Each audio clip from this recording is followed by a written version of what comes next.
Welcome to max man मुसाफिर।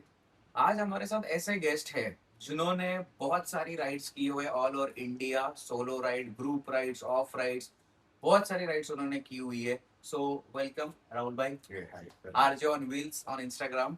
तो इनके साथ आज हम डिस्कस करेंगे कि इन्होंने कितनी राइड्स की है, कैसी राइड्स की, इनका एक्सपीरियंस का क्या क्या रहा है आज तक। ओके, सो मुझे बस एक पहला सवाल आपसे आरजे भाई, कि आपने संस्कार किया है, लद्दाख किया है, स्पीति किया है, ये हर राइडर नया हो या पुराना हो, ये लद्दाख ही क्यों जा रहा है? ऐसा कौन सा वहां पे रोमांटिक स्पॉट है जो उनको वहीं पे जाना है पहले?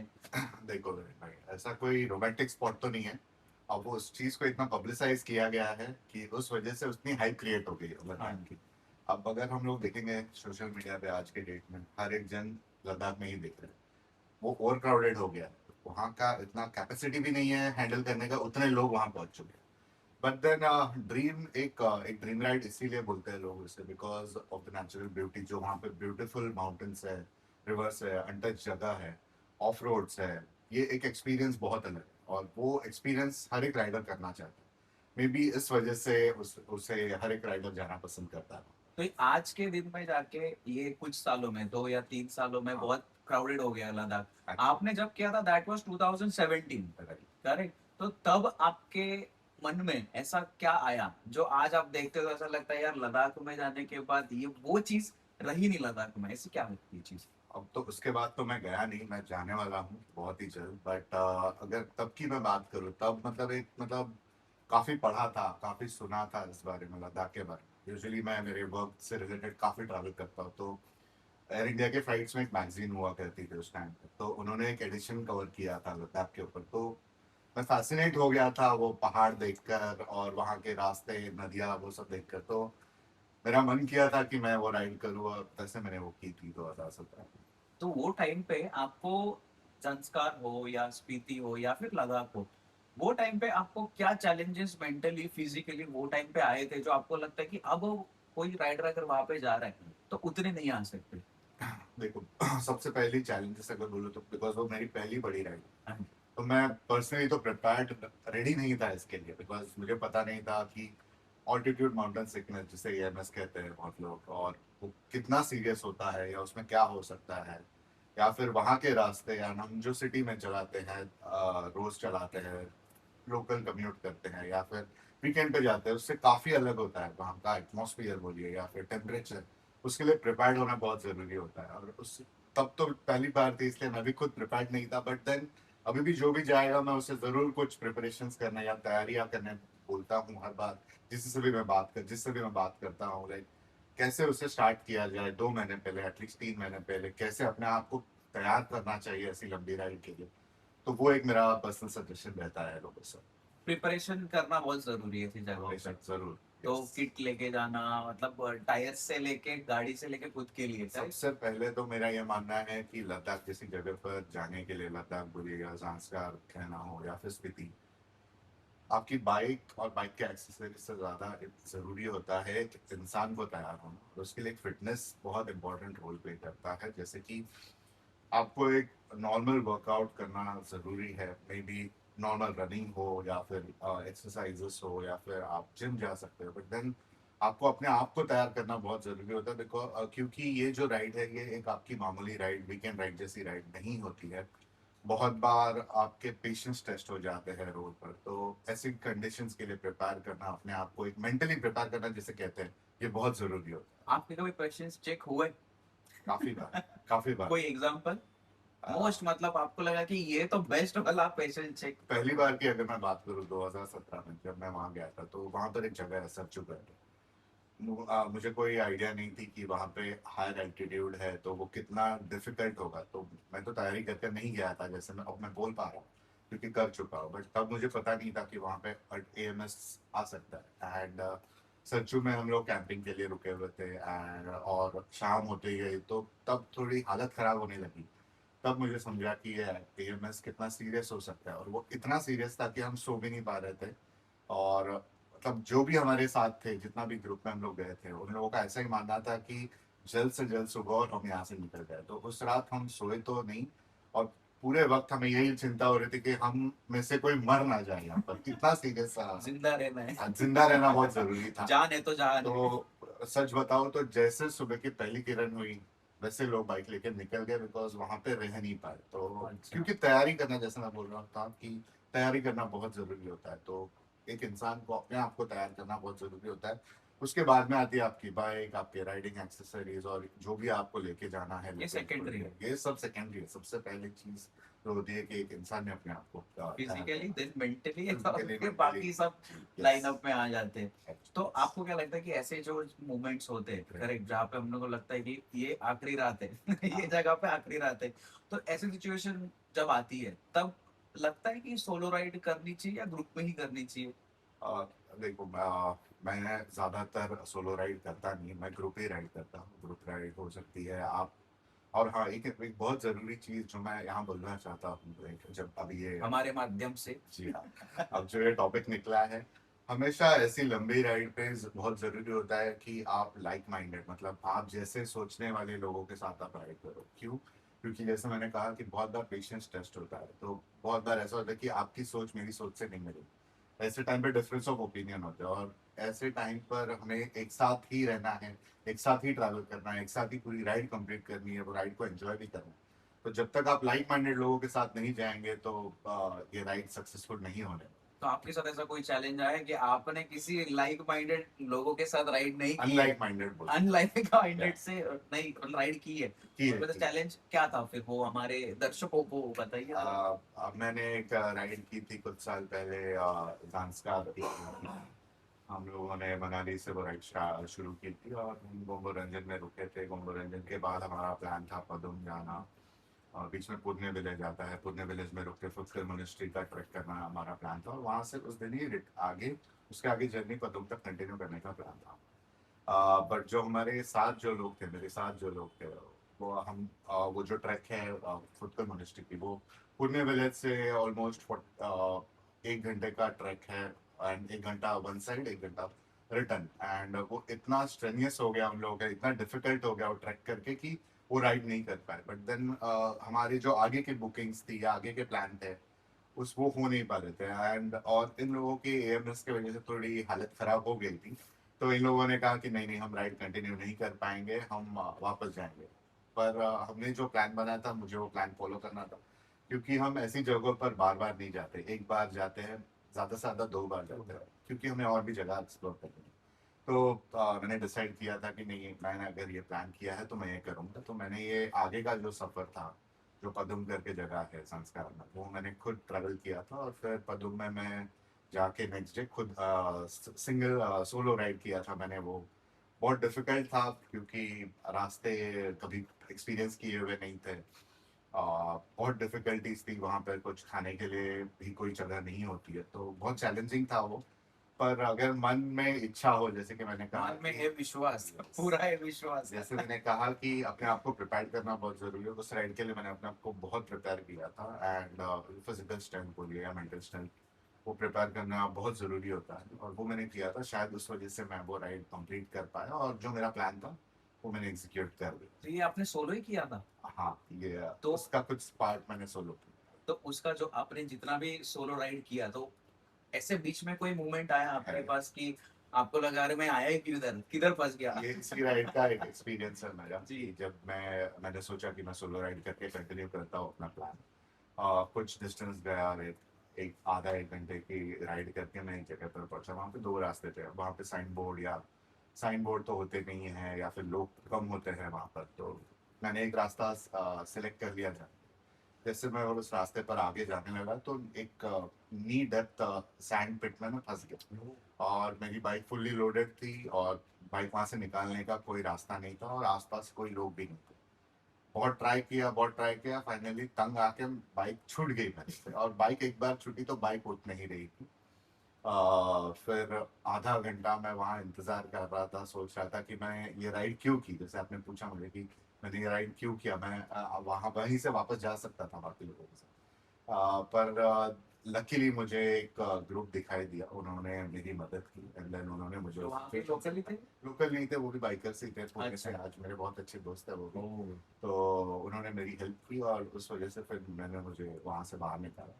वो एक चैलेंजिंग सिचुएशन। तो तभी ऐसा लगा कि हम लोग घर जा पाएंगे नहीं जा पाएंगे ऐसा? हम लोग नहीं, वो मैं ही था, हाँ मतलब अकेला ही था। आप ही घर जा तो पाएंगे। मुझे जाना ही था। हाँ। तो तो लगा मुझे कि रिग्रेट कर रहा था कि मैंने ये डिसीजन गलत तो नहीं ले लिया। तो ये एक ऐसा किस्सा था। एक और किस्सा है मेरे पास, मुझे शेयर करने के लिए, कि जब हम स्पीति की राइड कर रहे थे, स्पीति की राइड में मेरे साथ 6 से 7 मेरे दोस्त थे। हम एक पॉइंट था, नाम मुझे अब याद नहीं आ रहा, हम वहाँ से हमें वहाँ से ताबो विलेज पहुँचना था। नाको से ताको। बिफोर दैट कोई छोटा सा गांव था। धनकर। नहीं नहीं, धनकर नहीं था अभी। मैप निकाल, मैप निकाल। कोई पॉइंट था जहाँ हमें वहाँ पहुंचना था।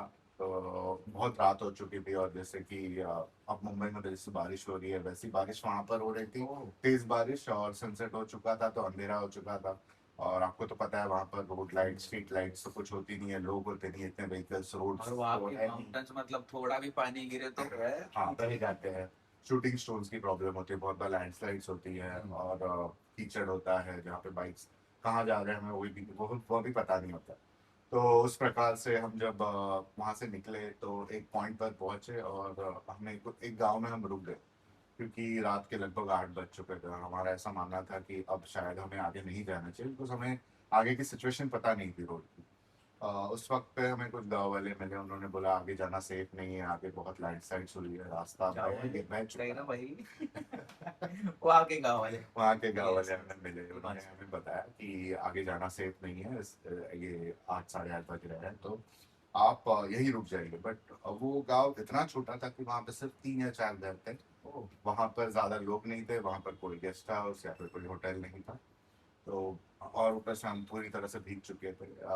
हमारे ग्रुप में भी डिफरेंस ऑफ ओपिनियन हो रहा था, जैसे कि मैंने थोड़ी देर पहले भी कहा। हाँ। आधे लोगों का कहना था कि नहीं नहीं, हम जाएंगे, हम रिकवर कर लेंगे। बट देन उस टाइम पे एक वाइज डिसीजन लेना बहुत ज़रूरी होता है, क्योंकि हम राइड तो कर रहे हैं, बट हम हमारी जान को धोखे में डाल के राइड नहीं करना चाहिए हमें, किसी को भी। तो रुकना एक सही सोल्यूशन था। उस रात हमें फिर वहाँ के गाँव वालों ने हमें बुलाया, उन्होंने उनका एक घर दिया, उन्होंने उनका खाना भी दिया, उन्होंने हमें कहा कि आप ये ले लीजिए, ये ले लीजिए, खाना आप बना सकते हैं। तो हम वहाँ पे हमने एक नाइट स्पेंड की थी। ये एक मेमोरेबल तो एक्सपीरियंस। नाइट स्पेंड करने के लिए होटल होटल नहीं था, घर तो दे दिया था उन्होंने। क्या बात, गाँव वालों ने उनका उन्होंने खुद का घर दे उनका दिया खुद था? का घर का एक रूम उन्होंने हमें दे दिया था, वहाँ हम 8 लोग रुके थे। वाह।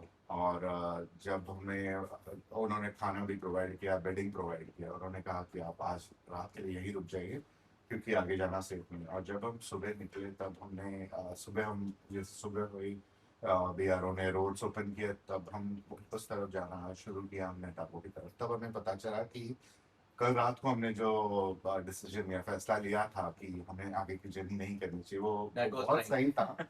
क्योंकि आगे जब हमने देखा तो वहां से एक बाइक पास होने का रास्ता था, वो क्योंकि रोड बह चुके थे, बहुत जगह पे लैंडस्लाइड्स हो चुके थे। और रात को अगर हम निकल गए तो शायद हम 8 में से 1 या 2 लोग वापस नहीं आते।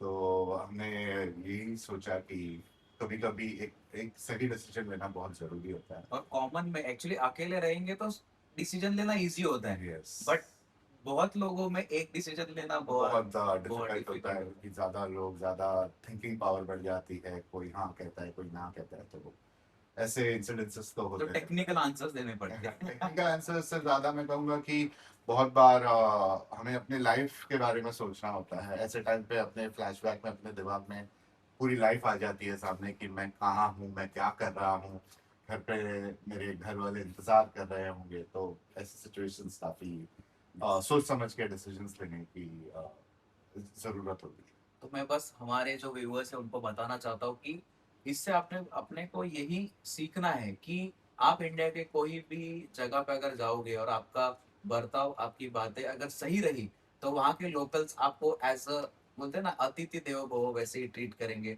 सो मेक श्योर आप अच्छे से बात करो, रिस्पेक्टफुली बात करो। एंड सेकेंड थिंग, आप पेशेंसली अगर डिसीजंस लोगे तो शायद हम लोग बच सकते हैं और आगे की अलग अलग राइड्स भी कर सकते हैं। सो मेक श्योर कि आप जब भी पहले जा रहे हो तो आपको जो बोला जा रहा है कि फिजिकली फिट रहना, दैट इज रनिंग, आपका डाइट, आपका fitness, that is all good, आप कर लोगे, लेकिन मेंटली फिट होना, इसी को बोलते हैं कि पेशेंसली डिसीजन लिया जाए, करेक्ट? सो आप मेंटली फिट होके ही जाना वो ज्यादा इंपॉर्टेंट है, क्योंकि गोली खा के आपका बॉडी ठीक हो जाएगा, कुछ डैमेज हुआ तो बॉडी ठीक हो जाएगा, लेकिन mentally if you are damage, you are nowhere in your life. तो सर मुझे एक बात बताइए आरजे भाई, कि आपने अभी इतनी सारी राइड्स की, आपने ऐसे ऐसे एक्सपीरियंस हमारे व्यूवर्स से शेयर किए, तो ऐसा आपके पास कोई एक्सपीरियंस है कि जो आपने आज तक, कि आपको ना क्लासरूम में मिला, ना जॉब पे गए तो मिला, तो ये सारी जर्नी में आपको ऐसा क्या एक्सपीरियंस आप शेयर करना चाहोगे कि ये एक्सपीरियंस कहीं नहीं मिलता? एक एक्सपीरियंस से ज़्यादा मैं कहूँगा कि एक सीख जो बहुत ज़रूरी सीख मुझे मिली है राइडिंग से, ये मैं कहूँगा कि पेशेंस। पेशेंस इसलिए बहुत ज़रूरी होता है, हमारी डेली लाइफ में भी पेशेंस बहुत ज़रूरी होता है। जब आप समझिए ऑफिस में काम कर रहे हो या आप किसी और से डील कर रहे हो, फ्रेंड्स के साथ डील कर रहे हो, राइडिंग हमें पेशेंस सिखाता है। अगर हम सिटी में राइड कर रहे हैं तो सिटी में अपने सबसे ज़्यादा हमारे पेशेंस टेस्ट होता है, क्योंकि हम सबको पता है किसी ने कि आगे से हॉर्न मारे, पीछे से हॉर्न मारे, अरे क्या भाई। तो पेशेंस एक बहुत बड़ा फैक्टर है जो मैंने सीखा है राइडिंग से। एंड पेशेंस रखना बहुत ज़रूरी होता है। भले ही आप सिटी में चला रहे हैं या फिर आप किसी वीकेंड राइड पे हो या फिर आप किसी लॉन्ग राइड, तो मैंने तो पर्सनली पेशेंस ये चीज़ सीखी है राइडिंग से। जब तक आप पेशेंस नहीं रखेंगे तो you can not proceed life में, आप आगे नहीं जा पाएंगे और राइड्स नहीं कर पाएंगे। क्या बात है, इमोशन, वो तो इमोशन आ गया, तो इमोशन से मुझे आपको एक क्वेश्चन याद आ रहा है, वो विच इज कि आप अगर राइड कर रहे हो, ओके, आप कहीं पे भी राइड कर रहे हो, आपने की भी है बहुत सारी राइड, तो ऐसा कौन सा मोमेंट था जहाँ पे destination was not emotional part, but जो आपके साथ लोग थे वो इमोशनल पार्ट आपके लिए बन चुके थे, बिकॉज कि जो भी आपका मतलब journey is important, not the destination, वैसे कोई मेमोरी है आपके पास? मेमोरीज है, ऐसी भी मेमोरीज है। एक राइड तो मैंने आपके साथ भी की हाँ थी, हाँ। मैंने वो मेरे लिए एक मेमोरेबल राइड है। हम गोवा गए थे, गोवा से हम गोकर्णा मुरुडेश्वर ये इंस्टेंट। राइड हमने की थी, जो प्लान नहीं था बट ज्वाइन कर लिया था। वो एक बहुत मेमोरेबल राइड थी बिकॉज बहुत सारे लोग, जैसे हम कहते हैं कि आपने सबसे पहला सवाल मुझे पूछा कि हम लद्दाख ही क्यों जाते हैं, पर हाँ, इंडिया में आज भी काफी जगह है जो अनएक्सप्लोर्ड है, लेस एक्सप्लोर्ड है। मैं ये नहीं बोलूंगा अनएक्सप्लोर्ड है, अब इंस्टा के जमाने में तो हर एक चीज हिडन जेम ही है इंडिया में। तो ऐसे मैं कहूंगा कि काफी जगह है जो जो लेस एक्सप्लोर्ड है, जिससे हमें जाना चाहिए, एक्सपीरियंस करना चाहिए। वहाँ का कल्चर, वहाँ के लोग, वहाँ का खाना और वो कैसे बात करते हैं, ये सब हमें एक्सपीरियंस करना बहुत जरूरी होता है। तो जो मेरी ये राइड थी गोकर्णा या मुरुडेश्वर की जो हमने राइड की थी, वो बहुत ही मेमोरेबल राइड थी बिकॉज सीनिक रूट है, बहुत अच्छे रास्ते बनाए हुए हैं वहाँ के। One of the best roads crazy roads. जो हमने राइड किए हुए हैं। बहुत अच्छे रोड्स हैं, बहुत अच्छा खाना है और डेस्टिनेशन तो और इंडीड लोग भी बहुत बहुत अच्छे हैं। बढ़िया, और लोग भी बहुत बढ़िया। बहुत बढ़िया। तो ये एक मेमोरेबल राइड। तो अगर आपको व्यूअर्स, अभी ये बहुत बहुत इंपॉर्टेंट क्वेश्चन है, अगर आपको कल ना बिजनेस का सोचना है, ना जॉब का सोचना है, ना घर का सोचना है, और हम या कोई भी आपको 1 लाख रुपीज स्पॉन्सर करे, और आपकी फेवरेट बाइक कौन सी होगी जो आपको पिक करनी होगी, और आप 10 दिन के लिए कहाँ जाओगे? फेवरेट बाइक तो मेरे पास है, मैं उसी पे राइड कर लूंगा। डेस्टिनेशन की अगर मैं बात कौन सी करूँ, आप बताइए, उनको कौन सी है? मेरे पास अभी फिलहाल हिमालयन 450 है। ओके। तो वो वही मैं पसंद करूंगा क्योंकि मैं उसे यूज टू, एक अपनी बाइक के साथ यूज टू होना बहुत जरूरी होता है। करेक्ट। और वो टाइम के साथ होता है, ऐसा नहीं है कि आपने पिछले हफ्ते में बाइक ले ली और आप इस हफ्ते बाइक लेके कहीं निकल गए और आप कह रहे हो कि नहीं यार बाइक सही नहीं है। बाइक सही या गलत नहीं होती है, आपको आपके बाइक के साथ एक अटैचमेंट बोलिए या फिर एक यूज टू होना बहुत जरूरी होता है। वो तभी होगा जब आप कुछ डिस्टेंस कवर कर लेंगे। और रही बात आपने जो सवाल पूछा, तो मैं नॉर्थ ईस्ट एक्सप्लोर करना चाहूँगा because north east part of India में आज तक एक्सप्लोर नहीं किया, तो कर पाया हूँ। और वो मैं ज़रूर करना चाहता हूँ। तवांग एक मेरा अलग एक और ड्रीम डेस्टिनेशन है, मैं वहाँ जाना चाहता हूँ। तो ये मेरा एक ड्रीम डेस्टिनेशन। नॉर्थ ईस्ट तो एक्सप्लोर किया नहीं बहुत लोगों ने, मतलब किया है नो डाउट, बट बट मैंने नहीं किया काफ़ी ना। लोग नहीं जाते हैं, डिस्टेंस की वजह से नहीं जा पाते जी हैं। ऑफ कोर्स, यहाँ से बहुत ज्यादा डिस्टेंस हो डिस्टेंस जाता काफ़ी दूर है तो उसके लिए आपको दिन ज़्यादा लगेंगे। एक वो एक फैक्टर है, बट देन बहुत ही सुंदर जगह है। जो मैं ये नहीं कहूँगा कि नॉर्थ के जो पहाड़ है वो सुंदर नहीं है, but the north east equally beautiful है। सबकी अपनी अपनी खासियत है अलग। जी हाँ, तो Yes. लोगों ने वो भी एक्सपीरियंस करना चाहिए, बिकॉज मैं पर्सनली, मुझे पहाड़ ज्यादा पसंद है, मैं बीच पर्सन नहीं हूँ, तो मैं पहाड़ों में राइड करना पसंद बट आपने बीच भी राइड बहुत सारी की है, एवरी ईयर मोटोवर्स गोवा, है। और तो कंपलसरी होता है आपके लिए। तो आप, काफी, हाँ जी हाँ जी, गोवा की तो काफी राइड्स की, बहुत बार। ऑलमोस्ट एवरी ईयर की फिक्स्ड राइड होती है। फिक्स राइड है, वो कंपलसरी है, वहां पे अगर नहीं आए तो फाइन है। तो आप जब भी बैग पैक करके घर से निकलते हो तो आपका क्या इमोशन होता है कि कैसे लगता है आपको, व्हाट यू फील? सबसे इमोशन तो सबसे पहला ये होता है कि रिस्पॉन्सिबली राइड करना है और सेफली घर आना है और राइड सक्सेसफुल करना है। तो ये एक तीन इम्पोर्टेंट चीज़ें होती है दिमाग में। डिस्टेंस कवर करने के बारे में नहीं सोचा जाता है, सोचा जाता है कि कैसे स्टेप बाय स्टेप हम एक कोई डिस्टेंस अगर हम कवर करना चाहते हैं तो उसे हम कैसे ब्रेक करके एक एक्सपीरियंस को हम बहुत अच्छी तरह से मजा ले पाए, वो एक दिमाग में हमेशा है। करेक्ट। सो व्यूवर्स जो न्यू राइडर्स है उन्होंने ये पॉइंट है ना बहुत अच्छे से नोटिस करना चाहिए कि क्योंकि आपका एक दिन में आपका कैपेसिटी कितना है, किसी का 1000 किलोमीटर्स का होता है, किसी का 500 किलोमीटर्स का होता है। तो आप डिसाइड करिए कि आप उसको सेग्रीगेट करके कैसे डिवाइड कर सकते हैं, कितने हॉल्ट आपको लेने।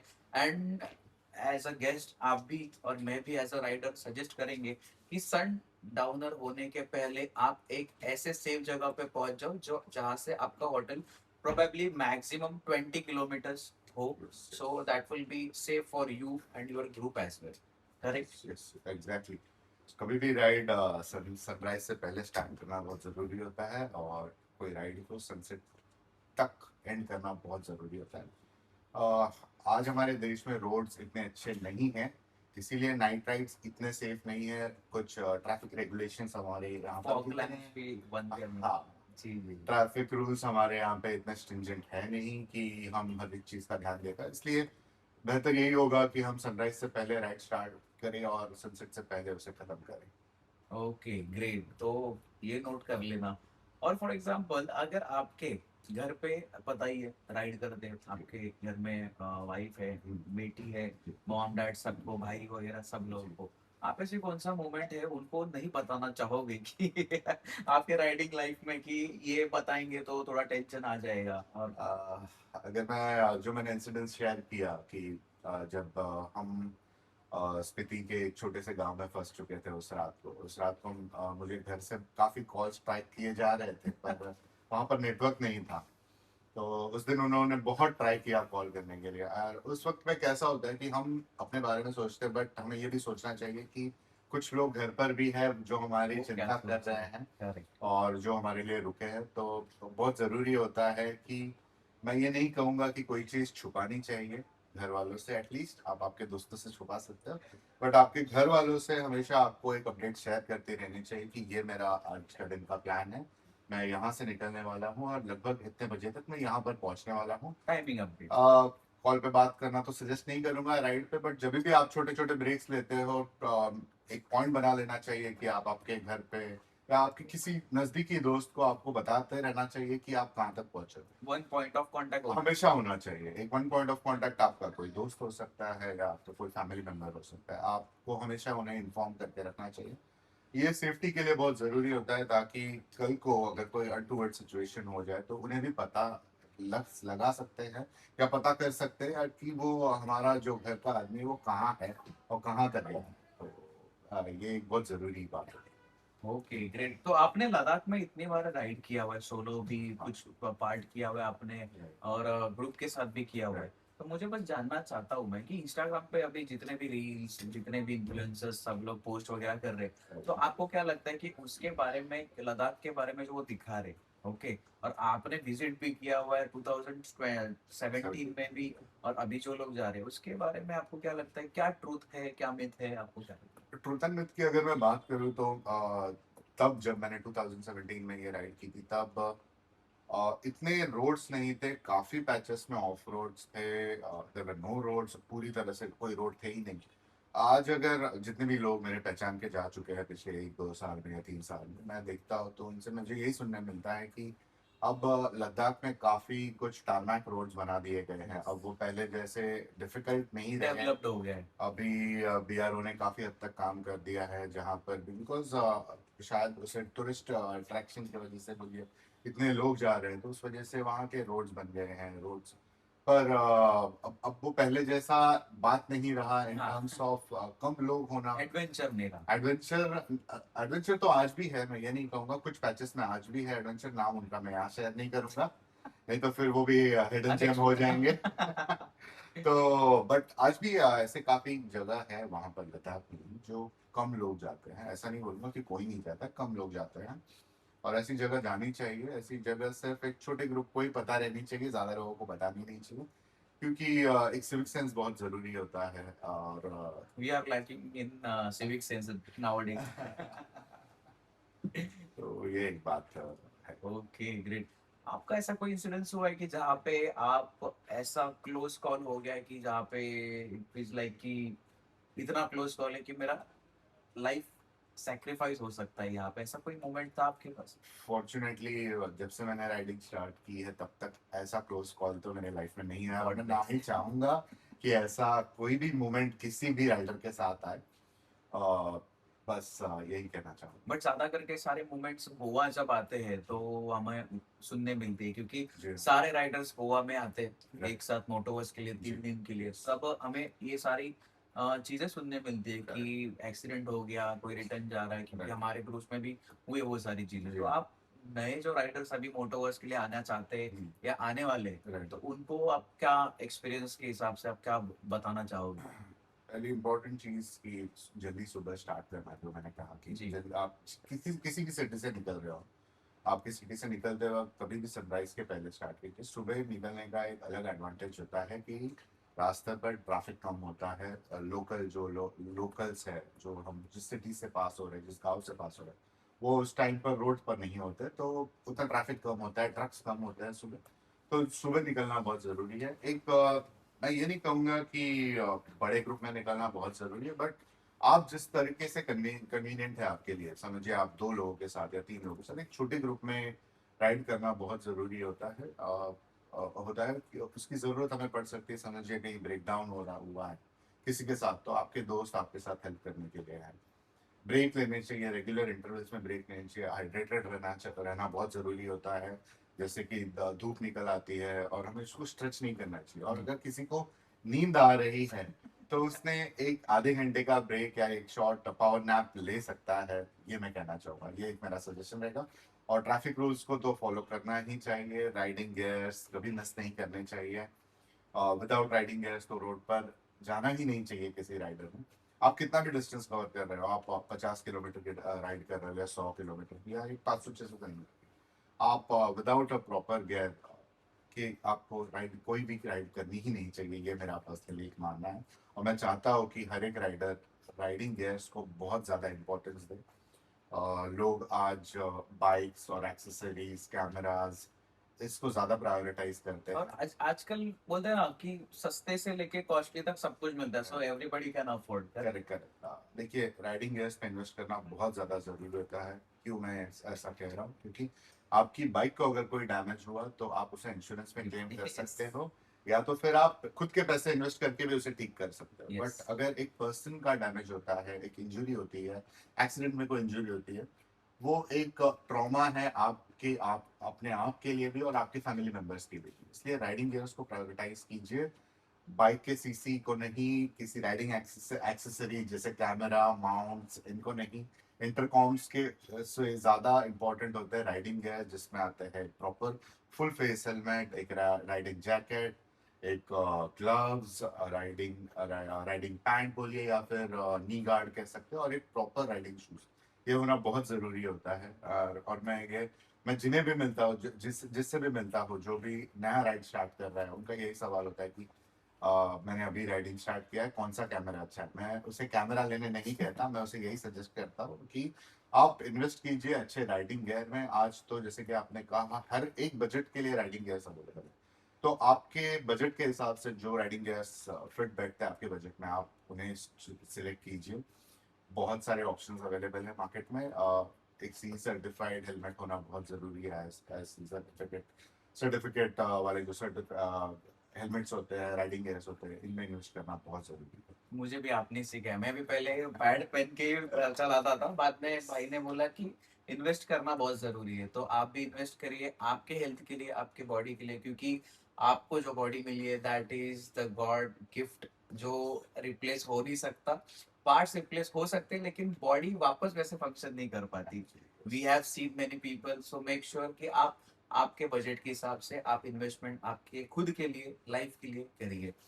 अब ये सारी इमोशनल बातें होने के बाद मैं आपसे कुछ एक क्वेश्चन है मेरे दिमाग में, जी। क्योंकि हर राइडर कभी ना कभी लाइफ में बाइक चलाते चलाते इमोशनल हो जाता है, because it's a emotional thing for a rider कि राइड करके बहुत सारे माइल्स चला के दूर जाना वगैरह। आपने सोलो पैच भी कहीं कहीं पे मारा जहाँ पे यू आर एग्जॉस्टेड, फिर ग्रुप में राइड की हुई है। ऐसा कोई मोमेंट आया जहाँ पे आपको बिहाइंड द बार ऐसा लगा यार इट इज हैप्पी मोमेंट और बैड मोमेंट कि आप रो दिया, मतलब वो कि यू हैव क्राइड?